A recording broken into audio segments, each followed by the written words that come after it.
नमस्कार, जोहार, मैं संजय और आप देख रहे हैं न्यूज झारखंड। चलिए जानते हैं सुबह से लेकर शाम तक की तमाम बड़ी खबरों को। पहली बड़ी खबर की बात करें तो झारखंड विधानसभा के मानसून सत्र का आखिरी दिन सदन शुरू होते ही हंगामा करने लगे बीजेपी विधायक। नहीं हो सका प्रश्नकाल, नाराज स्पीकर ने कहा आपका खून खून है, मेरा खून पानी। झारखंड विधानसभा के मानसून सत्र के आखिरी दिन गुरुवार को प्रश्नकाल हंगामे की भेंट चढ़ गया। सदन की कार्रवाई शुरू होते ही बीजेपी विधायक हंगामा करने लगे, वेल में पहुंच गए, रिपोर्टिंग टेबल पर चढ़ गए, स्पीकर से कार्य स्थगन प्रस्ताव पढ़ने की मांग करने लगे। स्पीकर इन्हें वापस अपने स्थान पर बैठने का आग्रह करते रहे। बीजेपी विधायक की बातों से स्पीकर नाराज भी हो गए। नाराज स्पीकर ने इनकी ओर इशारा करते हुए कहा कि आपका खून खून है और मेरा खून पानी। इसी बीच आजसू के विधायक लंबोदर महतो का एक सवाल भी लिया गया। वही हंगामे के बीच सदन के संसदीय कार्य मंत्री आलमगीर आलम ने कहा है कि बीजेपी के विधायक सदन के अंदर अशोभनीय व्यवहार कर रहे हैं, वे सत्ता पक्ष की ओर ठेंगा दिखा रहे हैं। आलमगीर आलम ने बीजेपी विधायकों के ऊपर कार्रवाई करने की भी मांग की है। अगली बड़ी खबर की बात करें तो झारखंड अनलॉक 7 पर जल्द होगा फैसला। जानिए बाबा बैद्यनाथ मंदिर व अन्य धार्मिक स्थल खोलने पर क्या बोले मुख्यमंत्री। झारखंड में अनलॉक 7 को लेकर अगले 2 से 3 दिनों के भीतर निर्णय लिया जाएगा। झारखंड विधानसभा में विपक्ष के बाबा बैद्यनाथ धाम मंदिर खोलने के मुद्दे पर सीएम हेमंत सोरेन ने कहा है कि 2 से 3 दिनों के भीतर आपदा प्रबंधन की बैठक होगी। उन्होंने कहा कि हमें व्यवसायियों की चिंता है, हमारी भी मंदिर पर आस्था है, इस पर जल्द निर्णय लेंगे। मुख्यमंत्री के इस जवाब पर विपक्ष ने आरोप लगाया है कि किसी पर स्पष्ट जवाब नहीं आया है। उम्मीद है कि होने वाले अगले आपदा प्रबंधन की बैठक में मंदिरों को खोलने की इजाजत दी जा सकती है। साथ ही साथ 1 से 8 तक के स्कूल खोलने पर भी विचार किया जा सकता है।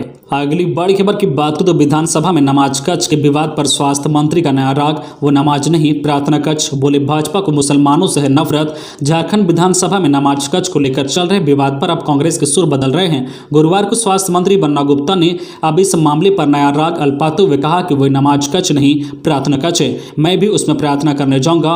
उस पर मीडिया ने पूछा कि उसका आवंटन नमाज कक्ष के रूप में किया गया है, तो इस सवाल पर बन्ना गुप्ता बोले मैं स्वास्थ्य मंत्री होने के नाते कह रहा हूं। इसके अलावा उन्होंने इस मुद्दे को लेकर भाजपा की ओर से हो रहे विरोध पर उन्होंने पार्टी पर निशाना साधते हुए कहा कि भाजपा को मुसलमानों से नफरत है। उन्होंने यह भी कहा कि भाजपा के मन में दलित आदिवासी के प्रति हीन भावना है। अगली बड़ी खबर की बात करें तो झारखंड में बढ़ी कोरोना की रफ्तार, 8 जिलों से 23 नए मामले मिले। राज्य में घटते कोरोना मामले के बीच एक बार फिर से नए मामलों में उछाल देखी गई है। स्वास्थ्य विभाग द्वारा जारी पिछले 24 घंटे के आंकड़ों में कोरोना के मामले में तेजी देखी गई है। स्वास्थ्य विभाग के मुताबिक राज्य में पिछले 24 घंटे में कुल 50,045 सैंपल की जाँच की गई है, जिसमें 23 नए कोरोना केस सामने आए हैं, जिसके बाद राज्य में 139 कोविड के एक्टिव मरीज हो गए हैं। बीते 24 घंटे में झारखंड में 16 जिले में कोई भी नया केस सामने नहीं आया है। वही इस दौरान 13 मरीज स्वस्थ होकर अपने घर लौट गए हैं। पिछले 24 घंटे में राजधानी रांची में 13 केस मिले हैं। इसके अलावा पूर्व सिंहभूम जिले में 3 और पश्चिमी सिंहभूम में 2, बोकारो, देवघर, धनबाद, जामताड़ा और कुट्टी जिले में कोरोना के एक कोरोना के मामले सामने आए हैं। खबरों में आगे बढ़ने से पहले आपसे रिक्वेस्ट है कि अगर आप चैनल को सब्सक्राइब नहीं किए हैं तो प्लीज चैनल को सब्सक्राइब करके बेल आइकन प्रेस कर दे, जिससे आपको झारखंड की हर छोटी बड़ी खबर का अपडेट आप तक पहुंचता रहे। चलिए बढ़ते हैं खबरों की ओर। अगली बड़ी खबर की बात हो तो आरक्षण के मुद्दे पर सदन में चर्चा। सरकार पिछड़ों को 27% आरक्षण देने के पक्ष में केंद्र को भेजेगी प्रस्ताव। मुख्यमंत्री हेमंत सोरेन ने कहा है कि सरकार भी इस पक्ष में है कि पिछड़ों को 27% आरक्षण मिले। इसका प्रस्ताव केंद्र को जाना चाहिए। देश, राज्य और वर्ग हित में सरकार को पहल करनी चाहिए। पिछड़ों को आरक्षण देने के मुद्दे पर सदन में चर्चा हो, लेकिन विपक्ष सड़कों पर भटक रहा है। हम सर्वसम्मति से केंद्र को प्रस्ताव भेजना चाहते हैं, नियोजन नीति भी लाएंगे। अगली बड़ी खबर की बात करें तो बढ़ाई गई पॉलिटेक्निक प्रवेश परीक्षा और आवेदन की तारीख। झारखंड संयुक्त प्रवेश प्रतियोगिता परीक्षा पार्षद ने पॉलिटेक्निक प्रवेश प्रतियोगिता परीक्षा की तिथि 19 सितंबर से बढ़ाकर 26 सितंबर कर दी है। अब इसके लिए आवेदन की तिथि भी बढ़ा दी गई है। प्रवेश परीक्षा में शामिल होने के लिए ऑनलाइन आवेदन करने की अंतिम तिथि 9 सितंबर निर्धारित की गई थी, इसे बढ़ाकर 11 सितंबर कर दिया गया है। प्रवेश पत्र परीक्षा की तिथि से 4 दिन पहले यानी 22 सितंबर को JCECEB की आधिकारिक वेबसाइट से डाउनलोड कर सकेंगे। अगली बड़ी खबर की बात करें तो निजी क्षेत्र की नौकरियों में आरक्षण, कोई लिखित परीक्षा नहीं, प्रतियोगिता परखेगी कंपनियां तभी मिलेगा काम।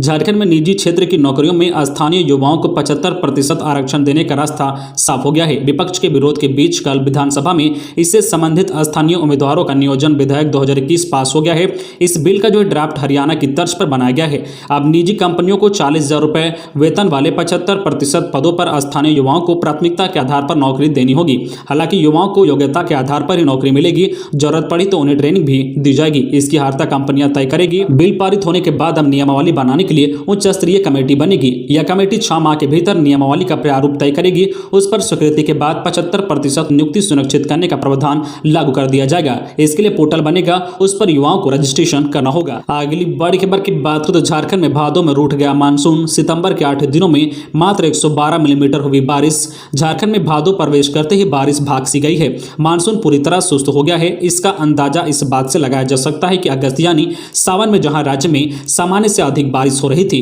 भादों में अब सामान्य से भी कम बारिश दर्ज की गई है। सितंबर के केवल 8 दिनों में ही प्रदेश में सामान्य से 112 मिलीमीटर कम बारिश रिकॉर्ड की गई है। राज्य में 1 जून से 9 सितंबर तक 892 मिलीमीटर बारिश रिकॉर्ड की जानी चाहिए थी, लेकिन अभी तक 815 मिलीमीटर बारिश दर्ज की गई है। राज्य में सबसे ज्यादा बारिश लोहरदगा में 44% ज्यादा रिकॉर्ड की गई है। वहीं इधर मौसम विभाग के मुताबिक आज रांची में सुबह से ही बादल छाए हुए हैं और शाम तक जो है बादल छाए हुए रह सकते हैं। इसके साथ ही दिन में 1-2 बार हल्के से लेकर मध्यम दर्ज की बारिश हो सकती है। वहीं आज राज्य में मानसून के सामान्य रहने की आशा है। राज्य के दक्षिण और पश्चिमी भाग के कुछ जिलों में कहीं कहीं हल्के से लेकर मध्यम दर्ज की बारिश हो सकती है। अगली बड़ी खबर की बात करें तो तोहफा, गेहूं चना समेत 23 फसलों का एमएसपी बढ़ाया। केंद्र सरकार ने पिछले दिन गेहूं चना समेत 23 फसलों का न्यूनतम समर्थन मूल्य बढ़ाने का फैसला किया है। गेहूं का एमएसपी 40 रुपए बढ़ाकर 2015 रुपए प्रति क्विंटल, जबकि चने का 130 रुपए बढ़ाकर 5230 रुपए प्रति क्विंटल कर दिया है। प्रधानमंत्री नरेंद्र मोदी की अध्यक्षता में आर्थिक मामलों की मंत्रिमंडलीय समिति की बैठक में इस संबंध में निर्णय लिया गया है। एक बयान के अनुसार जौ का समर्थन मूल्य 35 रुपए बढ़ाकर 1635 रुपए प्रति क्विंटल कर दिया गया है, जो पिछले वर्ष 1600 रुपए प्रति क्विंटल था। दलहनों में चने के अलावा मसूर के लिए एमएसपी 400 रुपए बढ़ाकर 5500 रुपए प्रति क्विंटल किया गया है। सरसों के एमएसपी को 400 रुपए बढ़ाकर 5050 रुपए कर दिया गया है। इसी तरह सूरजमुखी का एमएसपी 5441 रुपए प्रति क्विंटल कर दिया गया है। अगली बड़ी खबर की बात करें तो जेपीएससी परीक्षा में उम्र निर्धारण मामले पर 13 को सुनवाई करेगा सुप्रीम कोर्ट। झारखंड लोक सेवा आयोग यानी जेपीएससी परीक्षा 2021 में उम्र की सीमा निर्धारण करने के मामले में सुप्रीम कोर्ट में सुनवाई होगी। प्रार्थी रीना कुमारी व अमित कुमार की ओर से दाखिल याचिका पर 13 सितंबर को सुनवाई होने की संभावना है। झारखंड हाईकोर्ट की ओर से पारित आदेश के खिलाफ प्रार्थियों ने सुप्रीम कोर्ट में एसएलपी दाखिल की है। झारखंड हाईकोर्ट में 25 अगस्त को चीफ जस्टिस डॉक्टर रविरंजन व जस्टिस एसएन प्रसाद की खंडपीठ ने प्रार्थियों की अपील या कहते हुए खारिज कर दी थी कि उम्र की सीमा का निर्धारण करना सरकार का अधिकार नहीं है, इसलिए कल पीठ के आदेश में हस्तक्षेप करने की आवश्यकता नहीं है। इसके विरोध में रीना कुमारी सहित अन्य ने हाईकोर्ट में अपील दाखिल की है। अगली बड़ी खबर की बात करें तो झारखंड विधानसभा में विरोध के अलग अलग रंग, लाठीचार्ज के खिलाफ काला पट्टा पहनकर बीजेपी विधायकों का प्रदर्शन। सीपी सिंह के बयान के विरोध में ऑटो चलाकर सदन पहुंचे स्वास्थ्य मंत्री। झारखंड विधानसभा के मानसून सत्र का आज आखिरी दिन है। सत्र शुरू होने से पहले सदन में विरोध के अलग अलग रंग दिखे। बीजेपी विधायक बुधवार को हुए लाठीचार्ज के विरोध में काला पट्टा पहनकर विधानसभा में काला दिवस मना रहे हैं। रांची विधायक सीपी सिंह के बयान के विरोध में स्वास्थ्य मंत्री बन्ना गुप्ता गुरुवार को ऑटो से पहुंचे। स्वास्थ्य मंत्री बन्ना गुप्ता ने कहा है कि जब एक चाय वाला देश का पीएम बन सकता है तो गरीब, दलितों और आदिवासियों की आवाज उठाने वाला ऑटो चालकों का नेता स्वास्थ्य मंत्री क्यों नहीं बन सकता है। बीजेपी के विधायकों ने कहा है कि हेमंत सोरेन की गुंडागर्दी की सरकार चल रही है। इन्होंने अपने एक भी वादे पूरे नहीं किए हैं। सरकार रोजगार, बेरोजगारी भत्ता, एमएसपी हर मुद्दे से भटक गई है। अब जातिवाद पर आ गई है। विरोध करने पर लाठी चलाकर आवाज को दबाने का प्रयास किया गया है। सरकार की यह नीति नहीं चलेगी। तो ये थी आज की झारखंड की टॉप बड़ी खबरें। इसी तरह झारखंड की हर छोटी बड़ी खबर देखने के लिए आप हमारे चैनल न्यूज झारखंड चैनल को सब्सक्राइब करके बेल आइकन प्रेस कर दीजिए, जिससे आपको झारखंड की हर छोटी बड़ी खबर का अपडेट आप तक पहुंचता रहे। तो आज के लिए बस इतना ही। हमें दीजिए इजाजत, फिर मिलते हैं नेक्स्ट न्यूज में।